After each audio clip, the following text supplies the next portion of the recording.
Let's pick up where we left off. We'd just make some support brackets for the boiler, and now we're going to move along to making a new part for the chassis. So let's go back up to the chassis layer and make it active. This way we're organized. Close that layer manager. Left viewport. All right, and we can see here, there's like a filler object I made. We're going to put that in after the video's over. It's a simple extrusion. I'll lead off the next video by showing you that. But let's build these parts down here. So what we have is right here is like a gray color piece, and it's kind of like an arm that attaches this wheel to the back of the chassis here. It makes it so it can turn and pivot. So what we're going to do is let's get this wheel, F4 so I could see. We'll grab this. Let's grab the blueprint, and let's grab the chassis. Let's Alt and Q. I'm going to go to top viewport. There we go. Okay, what I want to do is basically go to create, shapes, line. And I'm going to start up here. I'm going to click, and then I'm going to drag, click. I'm going to click and drag, get a little curve on this. And I'm going to come back this way. Let's go to here. And then I'm going to click and drag, make a little curve. We're going to adjust the curves when we finish. We're going to come to the back of the wheel. We're going to click and then right click to end that spline. We can come in here to vertex and we can adjust this. Remember, click on the handle, adjust the Bezier in that direction, just like that. We can nudge this out a little bit. There we go. Nudge that one.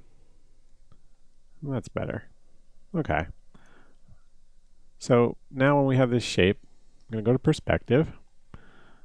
We're going to raise it up, so left viewport, so that it's kind of either at the bottom or top.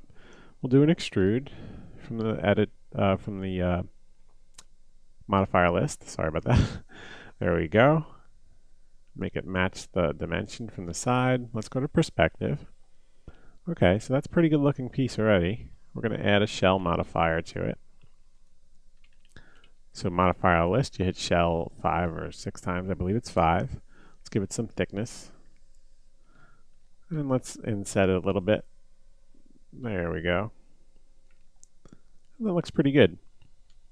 On top of this piece, we're going to build off a lot of other parts. But before I do that, I think I want to grab this vert. Right, that one right there. It's selected. I'm going to select it anyway. Right-click it. Create a Bezier out of it.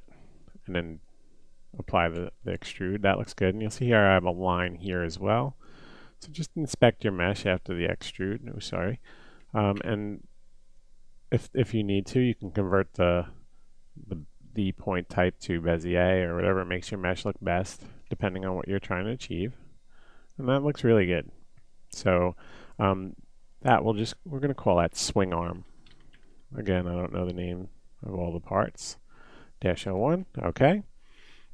And I think with that, we're going to pause the video. In the next video, I'll just bring in some of the other details that go around this model. There's some leaf springs and stuff we're going to clone. So I'm going to pause the video and we'll pick it up there.